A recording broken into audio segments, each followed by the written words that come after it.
Informasi terkini soal kebakaran di TPA Jatibarang, Semarang, Jawa Tengah akan disampaikan jurnalis Kompas TV Febriana Mila. Febriana, sejauh ini seperti apa proses pendinginan dan apakah ada kendala yang ditemui oleh petugas pemadam kebakaran? Ya, Juno dan juga saudara, benar memang untuk siang hari ini masih dilakukan pendinginan oleh pemadam kebakaran. Tidaknya ada 8 unit pemadam kebakaran milik Kota Semarang ini dikerahkan untuk melakukan pendinginan. Dan adapun kendala yang dialami para petugas damkar ini, yakni karena memang untuk lokasi di TPA Jatibarang ini tumpukan sampahnya menyerupai bukit seperti itu, Juno dan juga saudara, sehingga ada medan-medan yang curam sehingga ini menjadi kendala para petugas, yang mana untuk medan-medan curam ini agak sedikit menjadi kendala karena memang posisinya ini yang curam seperti itu. Sementara untuk bagian-bagian yang berada di belakang saya ini terlihat memang untuk para petugas ini bisa melakukan ataupun menjangkau bagian-bagian dari titik-titik bara api yang masih terbakar. Selain itu juga para petugas ini selain menitikkan pada bagian-bagian yang masih ada bara api, juga di sekitaran bara api tersebut ini dilakukan penyiraman air ataupun pendinginan, yang mana ini dikhawatirkan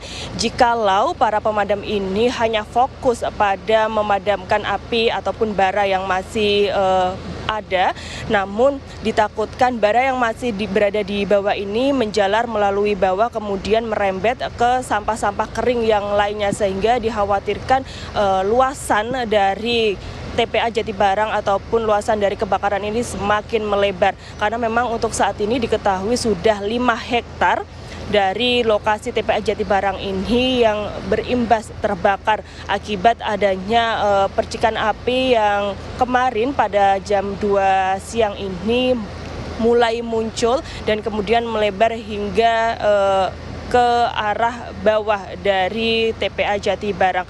Dan untuk saat ini juga saudara, dari petugas pemadam kebakaran ini dengan dinas terkait lainnya, DPU Kota Semarang mengerahkan 2 alat berat, yang mana ini untuk mengurai sampah-sampah karena dikhawatirkan ketika permukaan ini sudah bisa dipadamkan ataupun terlihat padam, namun bisa dimungkinkan atau kemungkinan besarnya pada bagian bawah ataupun sampah yang pada bagian bawah ini masih mengeluarkan bara api ataupun asap, yang mana ini nanti jika ada angin kencang maka akan bisa menimbulkan kebakaran kembali, Juno.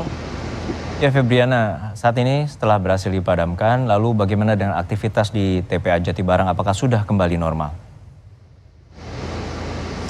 Ya, memang untuk saat ini sejak pagi dini hari sekitar pukul 4 atau 5 pagi sudah mulai aktif kembali, di mana ini untuk kendaraan-kendaraan ataupun truk-truk pengangkut sampah sudah bisa membuang sampah ke lokasi TPA Jatibarang, namun bukan yang berada di belakang saya ini, Juna dan juga saudara, bukan di bagian yang terjadi kebakaran, karena memang untuk yang terjadi kebakaran ini sudah beberapa bulan tidak dioperasikan, sehingga untuk pembuangan sampah ini berada di titik yang berbeda, lokasinya berada di bawah dari lokasi TPA Jatibarang yang kebakaran ini. Dan berdasarkan informasi yang kami dapat, di mana sebelumnya sempat kendaraan-kendaraan pengangkut sampah ini terhenti ataupun aktivitas pembuangan sampah ini terhenti, sehingga terjadi penumpukan kendaraan di beberapa titik, karena hal ini dikhawatirkan kalau memang masih dilakukan, meskipun lokasi dari pembuangan sampah itu berbeda, namun dikhawatirkan mobil-mobil pengangkut sampah ini akan mengganggu jalannya aktivitas dari pemadam kebakaran, yang mana ini dikhawatirkan menghambat sehingga kebakaran semakin meluas lagi, sehingga pada saat api sudah berhasil dipadamkan, meskipun masih ada bara api ataupun kepulan asap yang masih terlihat, namun untuk aktivitas sudah mulai dijalankan karena juga dikhawatirkan untuk penumpukan sampah di kota-kota ini akan semakin banyak. Dan berikut pernyataan yang disampaikan Kepala UPT TPA Jatibarang, Wahyu Heriawan. Kita pagi ini sudah mulai pelayanan lagi. Ini sudah dilihat juga. Nah, ini sudah menerima sampah secara di Kota Semarang. Kalau kemarin kita kita sempat berhenti makan karena kita fokus untuk pemadaman api yang ada di dalam TPA. Prinsipnya pagi ini kita sudah menerima sampah kembali, sudah pelayanan normal. Ya, Juno dan juga saudara, berikut tadi pernyataan yang disampaikan oleh Kepala UPT TPA Jatibarang, Wahyu Heriawan, dan sekarang ini berdasarkan informasi yang kami dapat, kepulan asap akibat dari kebakaran TPA Jatibarang ini mengakibatkan sekolah ataupun SD di Ngalian ini harus diliburkan ataupun dipulangkan lebih cepat karena memang kepulan asap dengan bau menyengat ini memasuki ruangan kelas sehingga mengganggu aktivitas belajar. Selain itu, selain mengganggu aktivitas belajar, juga mengganggu aktivitas di jalan raya. Seperti itu, Juno. Baik, terima kasih atas laporan Anda, Febriana Mila dari TPA Jatibarang, Semarang, Jawa Tengah.